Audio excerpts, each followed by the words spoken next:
and they use like the green border in Discord to clip their thing because you can Down always see by it in the videos. shore, That's fair. pirates in the redoing. port of paradise. Hey, room mariners marinated, swinging one north with their heads bigger sore. Yeah. Viscera and gore in paradise. Pirates in the bay, taking what they may, yard and gold aboard, what decorations. In relation to your thought about good framing, I want to make one of those like please not a word more. It's the pirates of paradise. Well, I need to finish cutting the wheel because the files for the wheel exist. God, they're on my flash drive. The wheel. Pirates of Paradise listeners, welcome back to The Wheel. Listeners, we are trying to become better podcasters because it's important to us personally to be better podcasters. You can go fuck yourself. No, but you specifically. I'm just kidding to Nate and/or Kellen. Thank you for listening. We appreciate your friendship and/or viewership very much. We really do, Doc. But we're trying to become more heavy-duty podcasters. It seems like most heavy-duty podcasters have segments or at least heavy-duty guests. And in pursuit of heavier-duty segments and eventually ways to more easily, like, instead of like, hey, what are you, a person? Like, hey, what sort of events go on in your life, we can say to a guest hypothetically. One of those sorts of events we refer to as Crow's Nest. I think that is very piratey, very piratey. You're up there on the mast. You're seeing for a long distance. If there's land, you're calling it.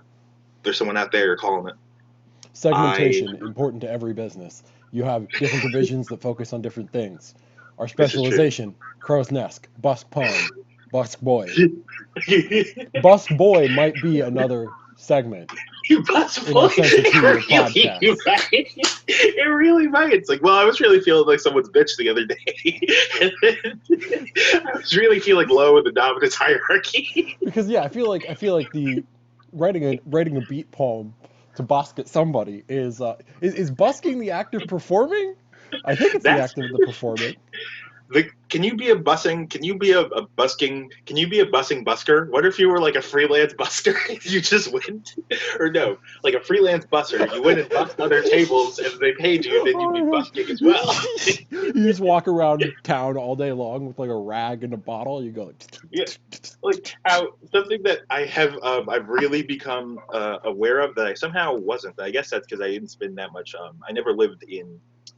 Closer to the city because I used to live in Robinson, which was on the other side of the Monongahela River. I don't know, dog. There are rivers. But I used to live farther away from like the action of the city. When I go to the south side to the grocery store, to one of the grocery stores that I frequent, not my favorite one, but people are like car service, for when you don't have a car or anything, and I'm always like, nah, because I'm a perambulator. You know what I mean? I'm serious about the steps I take, but oh yeah, if you walked around going like, dirty dishes. I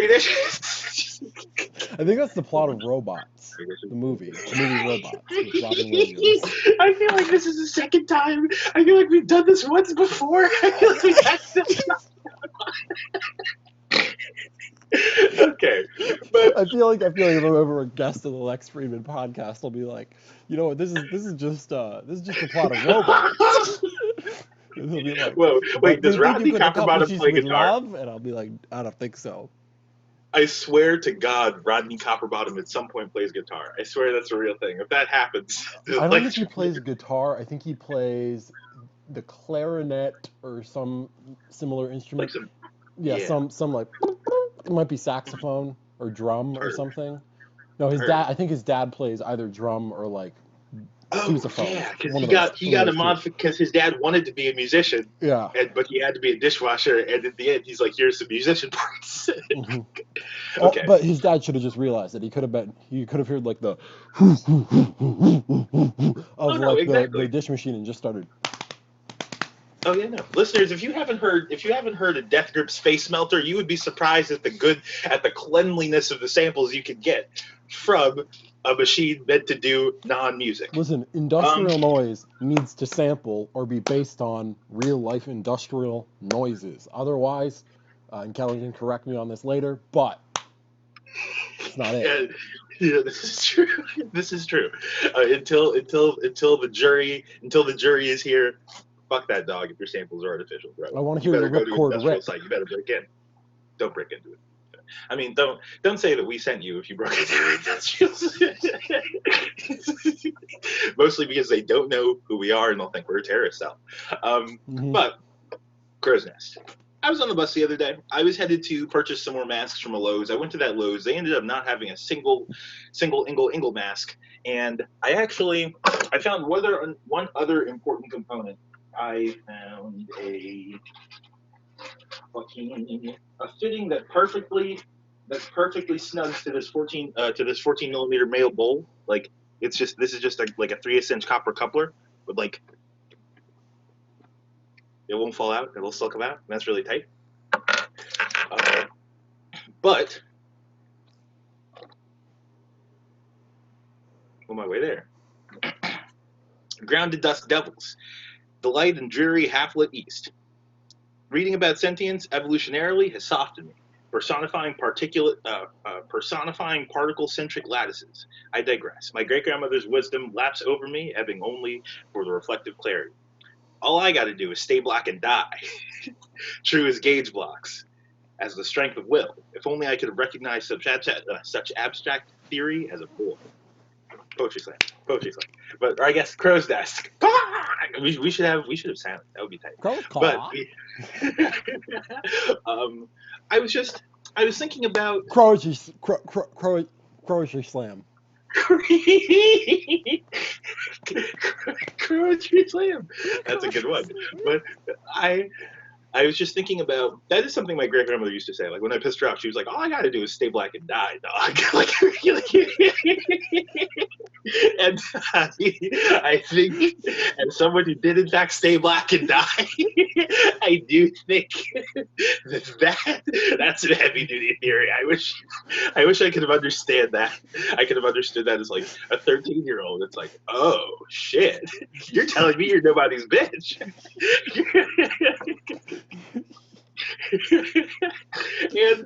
I felt really good about that. And I was like, damn, who knew she was such a theorist? Did she have a BA in sociology? What is it? I would love to read the book. She was a registered nurse and then a candy maker. Oh, I feel like yeah, you get it. You're like, yeah. Oh no, so, I know what drugs to give children so that they love their parents. That really is what a lolly is. If you're a bad parent, get your kid a little sugar. They don't even know, dog. They're basically monkeys, bro. The part of them that is a monkey is still pretty foremost to the part of them that isn't a monkey isn't developed yet. There we are. Yeah. You really got to tease it out. You really get. It really takes a hot. Like child being a real person is like making a souffle, and it can go up in flames. That is exactly how I would put it. I think that the phenomena we have roughly described as coming online is essentially a better way to articulate that is once you have more effectively teased out the parts of you that aren't a monkey. You're at least whatever non-monkey to be useful in your day-to-day. Exactly. Like becoming not entirely a creature of habit. Becoming a creature of habit is unavoidable because habits make sense. You structure your own incentives.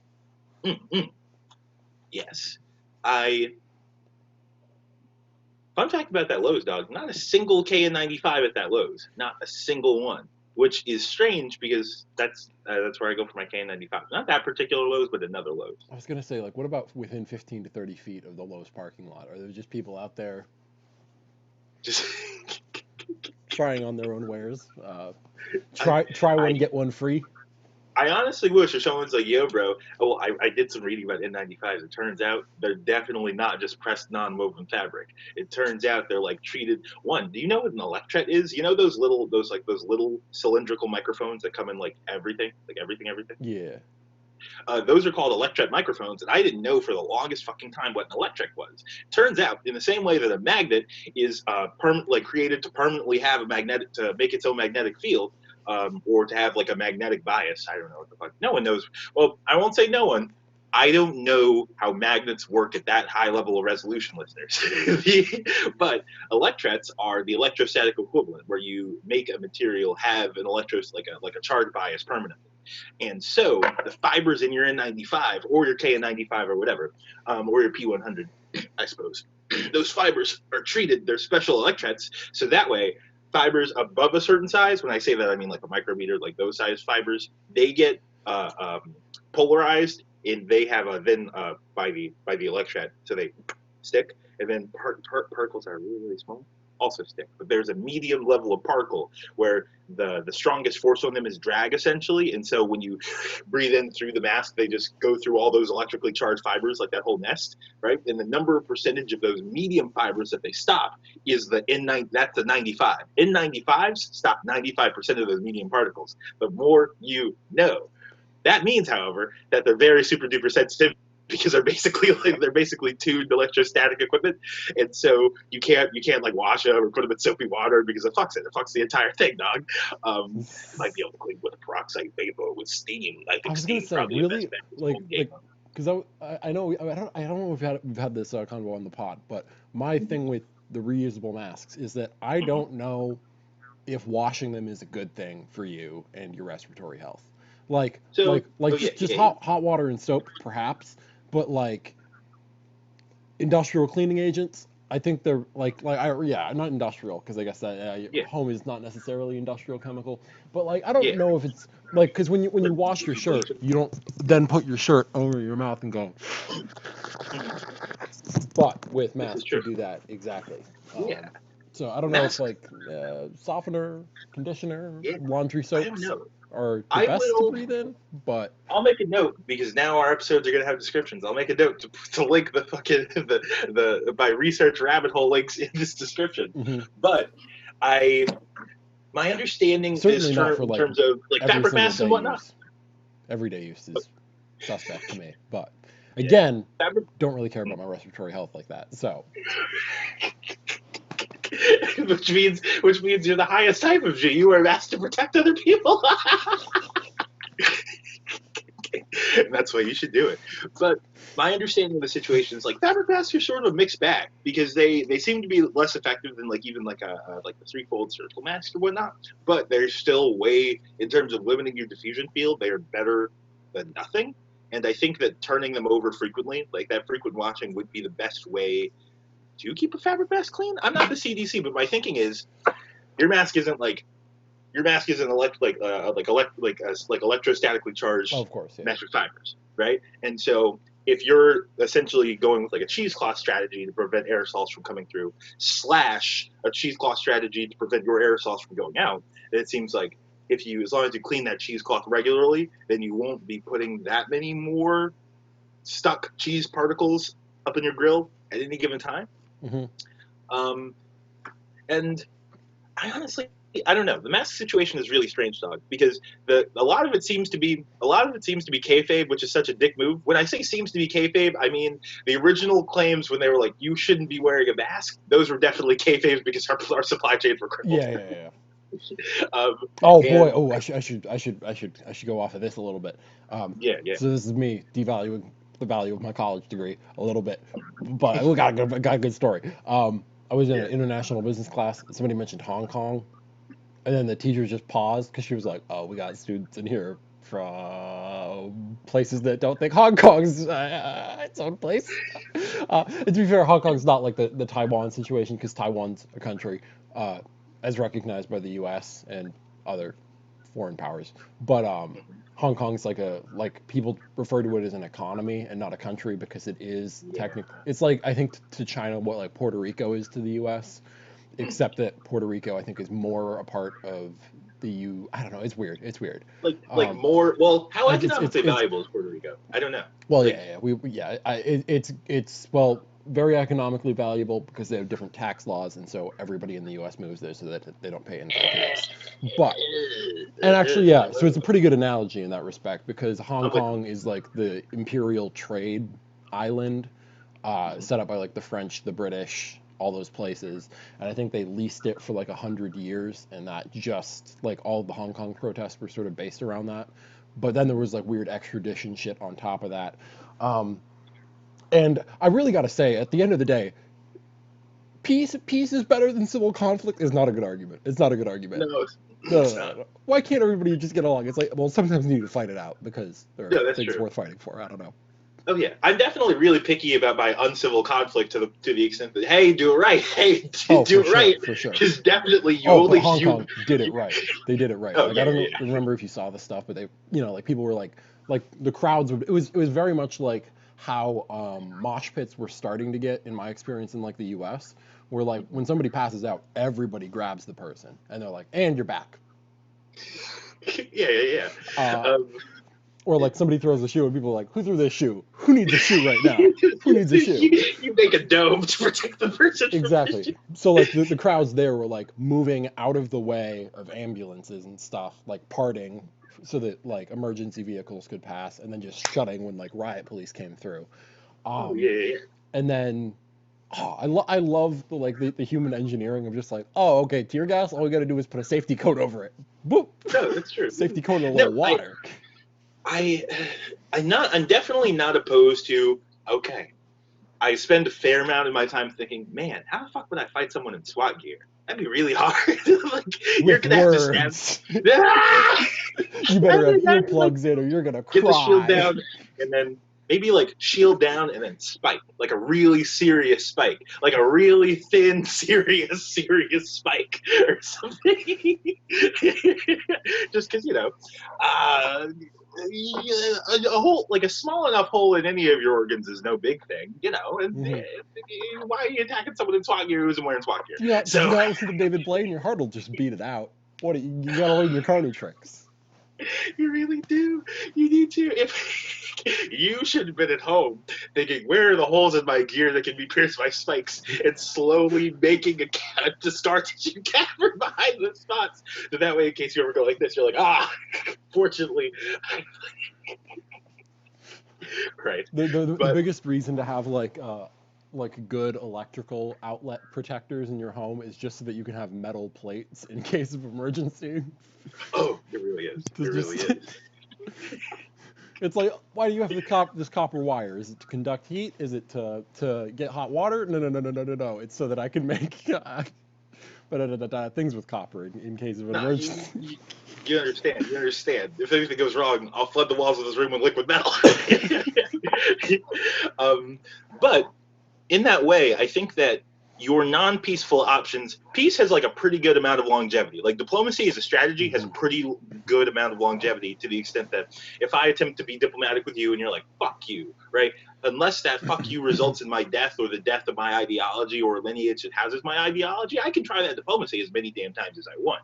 But there are only a number of times before you can like violently uprise is one term. Protest beyond a certain level of inconvenience is another term. But there is a slope, I feel like, at which if you're interacting with a government of sufficient power and you inconvenience them to a certain point without having, I guess, a very specific linear goal, you can just damage peace. You just damage your own peace, I suppose, and eventually that peace degrades until it's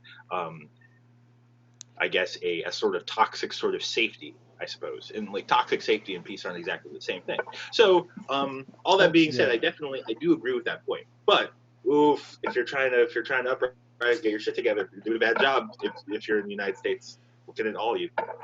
Yeah, and I was By thinking himself. about this earlier, that we are just kind of like at a point of surveillance where like so much shit is filmed, like that you could really disappear your political opponents for legitimate reasons. Like, oh, he no no no no no no no no. He like he sped one time, like he went a No, mile yeah, over the like speed limit and dog, stuff. this dude only parks. He double parks in handicapped spots exclusively. Single parks perfectly every other time. And But he then you can likes to just take up make two like that handicap spots process a right next to each other. bureaucratic nightmare. Like, yeah. Yeah, and that's an interesting thing about fucking about self surveillance, or I'm sorry, about the state of surveillance so far Hmm. is that it's only it's only becoming more commonplace. Like Exactly. And like I the was only thinking, like there's no laws about surveillance in public places in like the US. Like you're allowed to like film YouTube videos in most public places. Yeah, like And unless so it's like you that's might a need a permit on certain private Oh yeah, property, I guess. on private property, yeah, but well, like in public spaces, and I think even in like residential neighborhoods, as long as you're not on the property, you're just on the roads because the roads are Oh yeah, public, like not that sort private, of but in thing. like in like a national park, I suppose. I think like something like that, like something like a high dollar public place. Hmm. Um, Yeah, or like something but with like clear security, something or other. yeah, yeah, But yeah, the thing is like, if businesses or insurance companies even wanted to just say like, hey, okay, you need to have facial recognition technology to enter this business because we're not going to insure you unless we can find the home address of anybody who comes here, uh, yeah, and like fucks with your business. Then like that's a whole thing, and yeah, that's dog. probably a great system for like insurance, but It really is. It because really like is. who like this is why I get frustrated a little bit by like the argument like I have nothing to hide. Like it's like okay, yeah, Yes, but you do. do you want your face in a You database are regardless? you're it's like you're a purveyor of information that's valuable, whether you think it is or not. I feel like when Hmm. people say they have nothing to hide, it's like, oh, my information isn't worth shit. Who would want it? Oh yeah. And That's like not. It's not. Yeah, yeah. it's there's like so much study with like AI recognition and stuff, just with like gait, like human gait. Like even if you're wearing a mask, they can find out what the fuck you look like based on No, the way you walk, or like yeah, like who exactly. you are based on the way you You're walk. They're gonna like, have oh to no, this is bust the out same person administrative because study laws. they they trot in the same way, um, and that's The oh, wild. the only bottleneck to that technology. I was thinking about I a way to get under that before we are under that.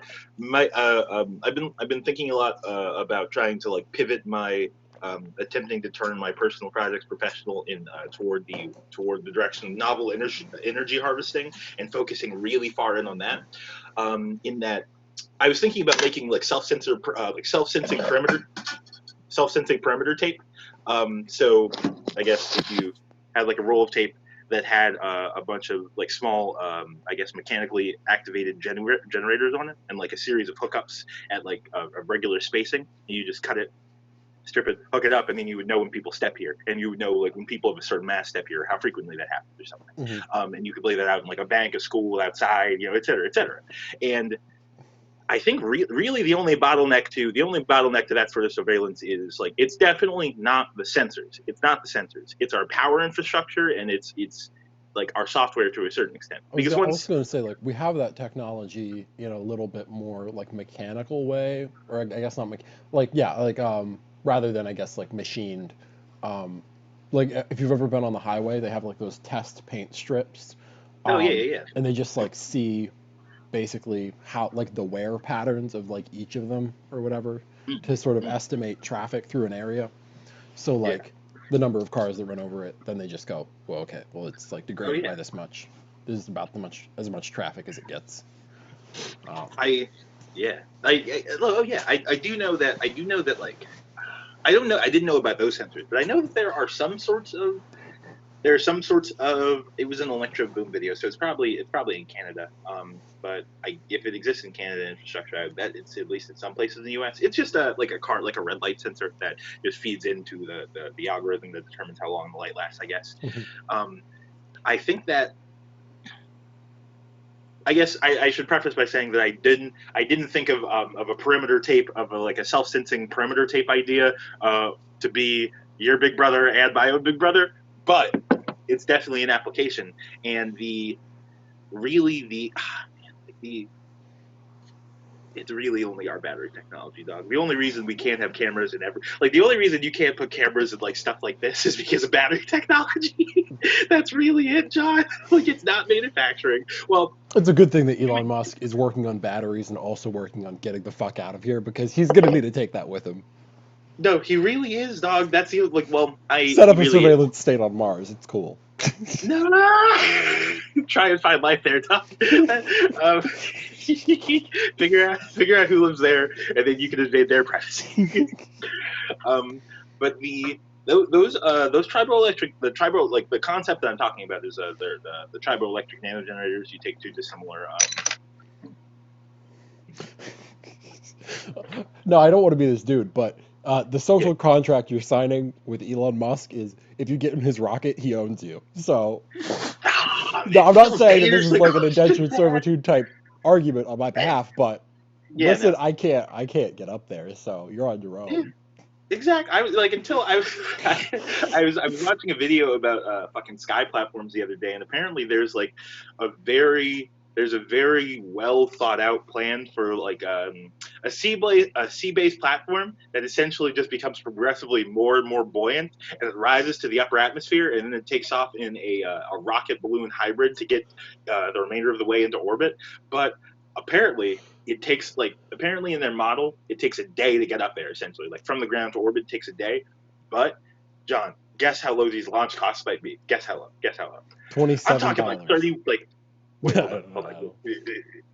like 31 cents per kilogram, John. Do you know what the numbers are right now, John? SpaceX can do it the cheapest, and it still costs you like $2,500 per kilogram, dog. 31 cents, John. 31 cents. That's super duper low. And they like at the end they were like, this design doesn't contain any like technology that we need to engineer still. It's just a manage of implementing things that we know could work. I was like, oh, I can have a space platform. I can build a series of artificial islands and then build a space platform in the ocean. Do you know how many Joe Rogan on it monkey kettlebells we could put on that seasteading platform No, for 31 cents a kilogram? oh my gosh, that's so many. It's so many. It's absurdly cheap. Also, Do you know how many the Terracotta Warriors we could just buoy right into space? Hey, South China Sea, we will seastead this platform right into Chinese airspace. It's your that would be a airspace now. fun You can now own airspace. that would be a fun goof if you were like an asteroid miner and you were like, you know what, I know someone's gonna come looking for those asteroids, right? If you just put like if you bury a bunch of Terracotta Warriors there, like if you just put a tube on an asteroid for no reason, you're like, yeah, this was aliens. Did you guys see this? Oh my Oh, god, yeah. but fucking triboelectric nanogenerators. You take two substances with dissimilar, I guess, with dissimilar with dissimilar like surface charge and dissimilar surface charge density, I suppose. This is Teflon, and this is leather, and so Teflon is super electronegative, and leather is like an organic material. Most organic materials like wood and I guess like cellulose and whatnot are like electropositive, and so you like you do in a science class to generate a right. Essentially, you can use that to harness a lower frequency mechanical energy, and it's when I say lower frequency, I mean like not spit, not We you don't have need to spit. to vibrate higher. Yeah, yeah, or at least eliminating the need to vibrate higher. And this cat, I'm gonna butcher his name. His last name is Lin. He is a Chinese American physicist. I'm sorry, he's a material scientist. He does his research at Georgia Tech, and he theorized it with a mat, not like sandwich rubbing, not rubbing sandwich, but essentially um, imagine a softball with a ping pong inside of it, right? A ping pong ball inside of it. The ping pong ball has a wire that goes out of the softball, right? The ping pong ball is probably made out of Teflon. The softball is probably made out of like some inorganic material, like let's say it's like aluminum or something like that. Essentially, if you shake that around, you can generate electricity in the same sort of way, right? Using a mesh of these shaken around spheres, they estimated that if you were to build a mesh under, I want to find their exact figure, but I know it's under 10 square kilometers. If you were to build a mesh that was under 10 square kilometers and like 3 meters deep or so, you could generate in excess of the world's power consumption in 2018. Like you could generate a couple terawatts like that, just by using that, like the low frequency mechanical energy of the moving ocean, right? And that's super applicable to like rivers, and you could probably integrate like filtration systems. You could make like I don't know, like artificial undersea structures that harness tidal energy in that way, but are otherwise unobstructive. You could, Oh yeah, because we sink ships, oh, and that's just an aquarium. That's just an yeah, aquarium. it's all the Crabs love it. aquarium. It's great. They love it. Crabs. They love it. the They go inside. You know, it's exactly, yeah, fine. crabs are having a great time. The Like I what are have these been drachmas? the way that this is a quick tangent. The way that reading about animal consciousness, or like a felt experience in animals, has made me think. It's like, man, I don't want a pet who can't like feel anything. like, what am I gonna get? Am I gonna have an ant farm? All these dudes that don't give a shit about anything. They're just out here not evaluating their experience, but still solving problems in the colony. Nah, dog. I want a hermit crab because I know hermit crabs can at least feel pain. Not to torture, but just to have someone who knows what's up. Like, I feel like if you were walking, like, let's say you were to get your arm lopped off to go into a movie. If you were with a bunch of ants, they'd be like, "This isn't shit, dog. There's still so many of us, so we can probably do whatever. Like, we got 6 arms, dog. I'm totally cool with being a 4 or 5 arm Johnson, right?" Imagine the But first dude to get a crab though. Like I know this is a hacky bit, but like the first dude to like okay, get a crab or a lobster, just be like, bam, bam, bam. Also, the fact oh, like no. it probably came from like a seagull or some shit, right? Like, because like like the animals that bring deep ocean creatures to us or like to land, I guess, rather than somebody swimming or like Oh yeah, yeah, I don't know. to like But like I yeah, mean like because I don't know how long crustaceans like that have existed, but very long like time. along like the human evolutionary timeline. But it'd be funny as fuck if like people loved lobster and crab. Like, oh no, I remember when we used to eat this. I remember when we used to eat the fuck out of this. We've been going without this meal for like 31 million years. Yeah, I think Feels like that home. I think there's pretty well. I know that like all I won't say all the arthropod lineages have existed for much longer than our lineage Mhm. has, but I don't know what the oldest crab is. I know that like there is a common evolutionary theme called carcinization that makes whatever you are converge to a crab-like thing because apparently crabs are. God really likes arthropods, dog. If you accept that there's a God, you have to accept that God loves bugs. You really do. Like he's like all about that exoskeleton, no open circulatory system design, bro. There are way too many of them. John, do you know how many beetles there are? This is some shit that I found out the other day. Did you know that there are more beetles than all the vertebrates? Like all there are more beetles than all the vertebrates. I think it's all the what is it? It's all the vertebrates. It might be all the no-shell having mollusks, and it's something absurd. The moral of the story is there are like 350,000 species of beetles. That's what's up, and that there are only like I guess like 8.7 million species of known animal at the moment, or something like that. Mhm. And it's absurd. I think that's a Buckminster Fuller quote. Actually, he said that if there's a god, he's got a weird thing for beetles. Or hear me out. Hear me out. We're gonna be eating those. We're gonna be eating those beetles real quick, real soon. I mean, like I've never bought grasshopper like protein. Well, I think I bought like a novelty seasoned grasshopper one time in like a Civil War museum for some reason. It was there. Interesting. But yeah, Gettysburg. Did you ever go to the insect fair in State College? Yeah. That's true. Oh, That hell yeah. those two things. Those two things. But Yeah. oh yeah. Probably grasshopper proteins. Bug I would proteins in definitely. general are I gonna be a big forget. thing. Also, I yeah. saw it on. I saw it on a channel of some kind, but they said that like in the fucking future, fucking insect protein might be where it's at. And honestly, I don't know. Or no, I think they had like cricket flour or something like that, like something weird. I don't know. I'm not really opposed to eating like. They seem easier to farm. They And then reproduce really also, if quickly. you have massive cricket farms, then you can still have like chickens because, like the way you get like really good chicken eggs is like if they're eating bugs. So if you have just hordes of bugs, then like oh.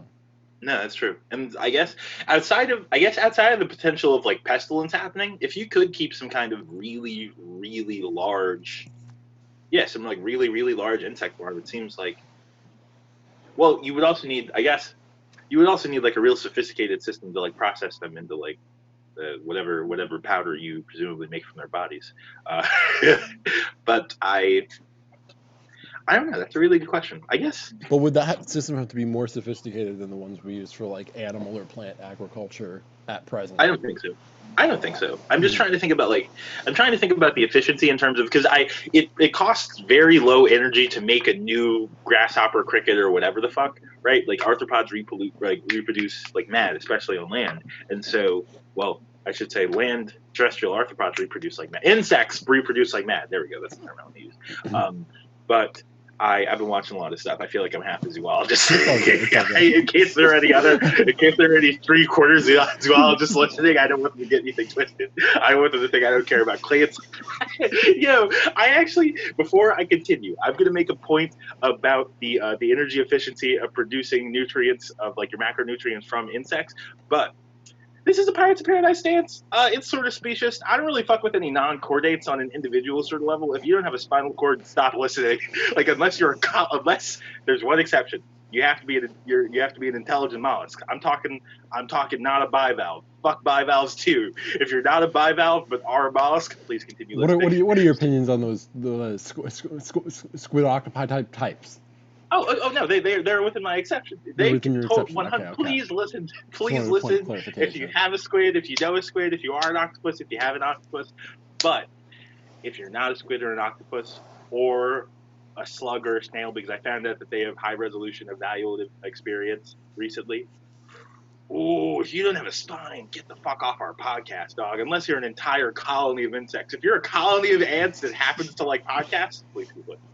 Well, oh yeah, that's the point I was going to make, is that there's like, I think in in the Americas, there's like a couple ant colonies like that can really be called like colonial, like that are like true empires that span like all of North and South America.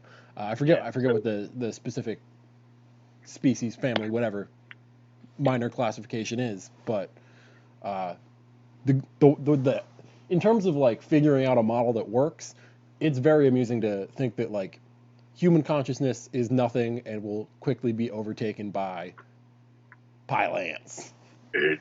Because I would honestly, and I know if you're a pile of ants listening, don't get me wrong, I would totally be down to hang out with a pile of ants. I really, like, if we were able to uplift a pile of, like, the colony of ants to be able to solve human scale problems, interact with the world, like, meaningfully on a human scale timeline, totally, dog. Totally, I'll have a conversation with your colony. But if you send one of your little motherfucking drones over to me, I'm not going to be okay. This motherfucker got a lens. He'll fry your entire family. I will fry your entire fucking family. I really will. I really will. I want to get like a colony of ants chanting after me, just like picking up leaves, like leaf cutter ants, just picking up the leaves and like waving them at me. They rub their legs together in a way that sounds like you know how if you play two different frequencies, they'll like overlap for a second. they have a humming that every like 30 seconds is like drawn. I have heard that like in the like Amazon and shit, you could hear the bugs, like they'll keep you up at night. They're so goddamn loud. And so like yeah, they're just chanting your fucking name. In fact, you know what? This might be, I was going to say that it might not even be a vertebrate thing. I just might not fuck with open circulatory systems. That might be, well, you see, I don't know. I feel like some of the soft-bodied mollusks have open circulatory systems. I don't know what the fuck is up with snails or slugs. Mostly because I just... Snails or slugs, okay. Yeah. Honestly, listeners, this is I think this is a captain's quarters. This is a captain's quarters. Yeah. I killed a slug like 6 weeks ago or something like that. Like really, before it was cold outside and there were still slugs, I really mushed the fuck out of a slug because it snuck up on me. I wasn't about it because I don't really fuck with invertebrates all like that. Not that I fear them, it's just I don't want them around me. If you don't have a spine, you disgust me a little bit, and it's all right. It's all right. Get your 6 feet quickly. Exactly, you're really gonna have to. And so I really mushed the fuck out of the slug because I didn't realize that it was quite there, and I realized before I had mushed it that I was mushing it, and I was like, fuck, I guess I might as well mush it to death because I already mushed it. But ooh, it seems like they might have a very high resolution ability to evaluate their experience, though their senses aren't all that complex in it of themselves. So they felt it all the way till the end. Yeah. So I'm thinking that's closer to a murder than I was originally comfortable with, because I feel like if I were to kill a dog, that would be similar to a murder. It wouldn't exactly be a murder, but it'd be closer to a murder than if I killed like 8 fish or something, right? And that's really fucked up too, because fish are pretty intelligent too. Did you know that cleaner fish are some of the only lower vertebrates that can recognize themselves in mirrors? I didn't know like they will clean parts of themselves that they can't see, John. And so I guess the moral of the story of this captain's quarters is that you're going to do some research on animal experience before you just willy-nilly go about extinguishing life, unless you want to feel bad. Yeah. And if Amazon dot rocket, if Elon Musk wants to take several slugs with him to his Mars colony, he's more than welcome.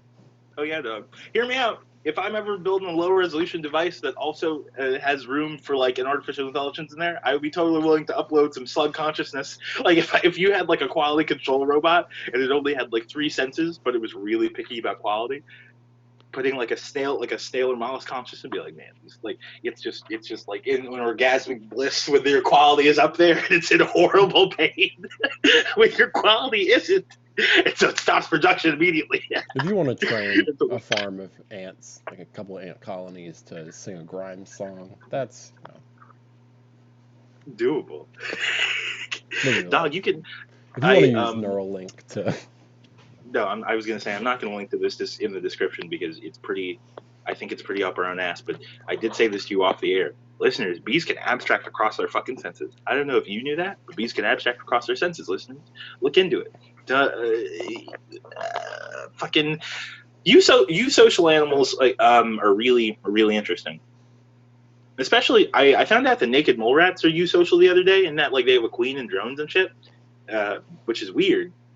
And then also they don't get cancer, which is also weird. But outside of that, they're really useless rodents. So, yeah. Oh shit, John, your haircut's happening very soon, isn't it? It's occurring sometime soon. Okay. But when we reconvene on our forthcoming episode, I should have vast reduction in dirt and dust acquired from ceiling pipes in my scalp. So, hell yeah, that's a good way to be.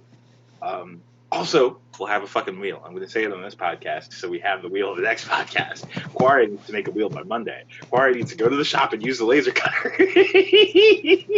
She already finished the file. I think they're on my flash drive. I really think they are. I was at the shop last night. Why didn't I do that shit? Wow. It's all good. Anyway, we got things. Listeners, it's been a real fun one. We were supposed to do this a couple hours earlier, but the kid slept through his alarm and woke up real comfortable. Not slept through. I slept through the life of my phone's battery and woke up real comfortable. So I appreciate you, John, for doing this later. And I appreciate you, Nathan Callard, for listening. Hi to Paradise. This is Ben. This is Ben. Peace.